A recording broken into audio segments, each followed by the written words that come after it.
It's offensive. I am offensive. I am offensive. But I'm going to try to be generic. I am offensive. So just repeat back what you can of the question to me, and it'll be broad answers, and I'll kind of cycle between the two of you. And if there's anything you both want to answer, feel free. Okay. Sure. Stacy Tesser, Disney Good luck on Worldwide that one. Generic. So Scott. Yes, ma'am. From the beginning, you were determined to make this movie in a particular way. No green screen, nothing added in post. Can you tell us about that? When Steven Spielberg and Stacey Snider asked me to be a part of this film, I was, one of my attributes as a filmmaker is I like to do everything for real, and I don't like to use any green screen and do everything practically. I think it's just important. I think it's a lost art form in cinema. It's kind of become everything's CG and live in this fantastical world, and I'm trying to bring it back. And with that was a challenge for Lance and I to do everything practically and for real on this film and go the speeds that we say we're going. And it's something that I'm proud of because we were able to accomplish it on our film. And Lance, what were the biggest challenges in trying to accomplish that? The biggest challenges were just, A, satisfying his dreams, keeping it safe, and all of that. But everything that we designed into the movie in the infancy stages of the project were, when you talk about them and people are hearing the conversation, they're thinking, "Are you guys out of your minds?" And and then me as a stunt guy, him as an ex-stuntman now. Sorry. I'm the ex guy, I'm the outcast. As the ex guy, we know what's capable and what's not, and it's just a matter of finding the right solution to get there, to be able to do it and pull it off safely. Now, Scott, not really an ex-stuntman because you did some work on this film yourself to get a particular shot. Can we talk about you harnessing yourself to the helicopter and why you did that and what that yielded? So sometimes, because of my stunt background, I want to show the audience certain angles and things that I have been so fortunate enough to have seen. So I'm always kind of pushing the envelope of giving the audience that new perspective of what it's like to be a stuntman. And sometimes it requires me to get in positions that I would never ask camera operators, so I have to go operate myself, and hanging off the skids of a helicopter to shoot Scott Mescudi and having my buddy here throw a belt on me and lasso me into the side of the helicopter is most of the time, unfortunately, not uncommon. And I always look at him and go, hey bro, I need to hang on the edge of the helicopter. Can you lasso me up real quick? And he just shakes his head and, yeah, Scott. But you know what? Otherwise, it would take forever to really get the shot. If you didn't have a guy that's got the confidence and the experience to do it, and then he knows he's going to get the shot. We're going to do it less times, and we're going to move on. So safety was definitely a priority on set, and were there any particular safety measures that you took for any particular scenes? Well, those were all hidden, really. They were either hidden in the vehicles and with the talent that we brought in to drive the vehicles. That was a big safety buffer themselves, just having the right drivers do the right, having the right guy to perform that particular task, and just, surrounding yourself with a great team, I think safety for Lance and I is really important. We pride ourselves in having a flawless safety record because it's not us doing the stunts anymore as much, but our friends are. So we actually probably go even farther to the extent to make sure it is safe.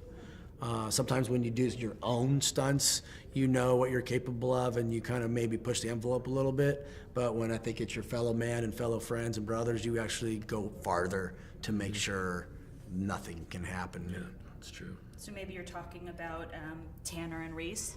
They were two stunt drivers and We played were- a big role. We were so lucky to work with some of the best drivers in the world in terms of world race champions and no camera work and been a part of camera stunt work for a long time, like Tanner Faust and Reese Millen, Rich Rutherford.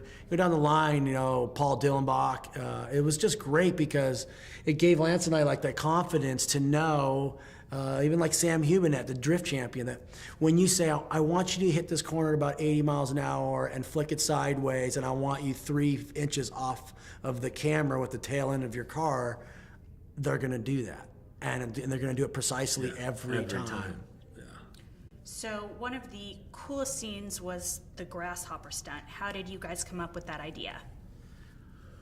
Well, we ended up in Detroit, and this dummy here finds this location. What usually happens, I always come to him and go, hey, look at this, can we do this? It's gonna be crazy. And he's always my reality check, like, no, we're not doing that.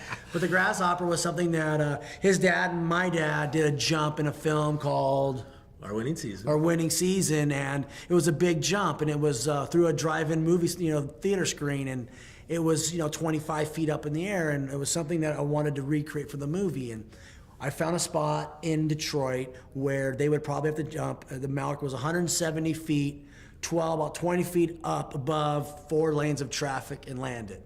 And I needed him. That's not my problem. His problem was, how do we do it practically and for real and land it and drive away? Yeah. So anyways, after a little modification to the park and creating a nicer landing zone and doing some modifications to the car, we ultimately, went out and tested and figured all of this out and, used our past experiences of things that we've done in the past that were similar or close to, and also put some math to it and on speeds and velocity and angle of ramp. And his all that brother kind of ended stuff. up doing the jump for us, Yeah, Troy. my and brother Troy ended up doing it. How fast? He was 73 was the target 73 speed. miles an hour, 170 Yeah. feet.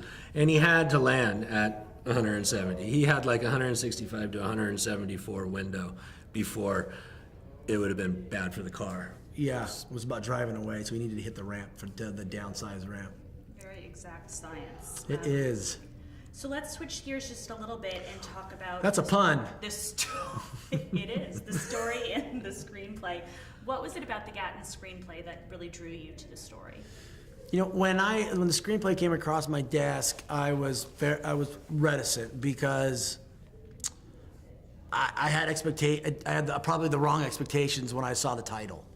I thought, it's just going to be a very superficial, shallow movie with just a bunch of dumb car driving. And as I started reading the script, I realized, oh my gosh, there's a great story here with great characters in this really amazing world. And that's what really gravitated towards me about the story. And I think it's actually a testament to the actors that we attracted to the movie as well. I think Aaron Paul has so much integrity as a film actor that I don't think he would do it if it wasn't that. He really wouldn't, and neither would Michael Keaton or Dominic Cooper. There are actors that have so much integrity that they want to put themselves in stuff that really, for them, has a lot of meat. So in Aaron Paul, we see the creation of a protagonist we can really root for. What was it about Aaron that made him be ideal for this role of Toby? When Aaron's name came across in the casting process, his name came up for the bad guy. And I was really like, who's Aaron Paul? I hadn't watched Breaking Bad, and so I saw a tape on him. I'm like, I was looking for the next Steve McQueen, not to replicate him, but somebody that had that vibe of being charismatic and likable, but also very edgy. And Aaron, I saw his work. I was like, this guy's amazing. He should be playing Toby Marshall, not the villain. That's the obvious choice. The interesting choice is the lead. And I think his ability to bring all of those qualities to this character is what made this film so unique. You've said that you want audiences to not only feel like they're watching fast cars, but like they're driving those cars. So what did you do to accomplish this, both of you? Well, I think with the challenges that I put upon Lance, I'll let him talk about that, was when I casted the actors, I said, hey, like the 60s and 70s car movies, and that's the kind of movie I'm trying to make right now, that you need to do a lot of your own stunts, and you need to do a lot of your own driving, because I have shots in it that I want to show the audiences that it's you. It's not a stunt double. And I casted Aaron, and I said, hey, if you're going to do this, you need to learn how to drive. And I said, Lance, you need to figure it out. There, he's not how to drive. Ding, ding. Yeah, ding, ding. Your turn. Yeah, no, so we put them all through the paces, and really basically taught them all how to just learn car control. So while they are driving, if they are, if they do lose control, they know how to regain it. And then within the same time zone of that, we started teaching them to do tricks, sliding up to camera, doing 180s, reverse 180s, 360s, teaching them all kinds of different things. And they all took to it really, really well. And Aaron, he was like, hire him, make him a stunt guy. He picked it up like that. And because I came up to him and I asked him in the middle of the first day of training, and I said, "Hey, how's Aaron doing? Is he all right? Can he drive?" And he goes, "Well, if this acting career doesn't work out for him, he can always be a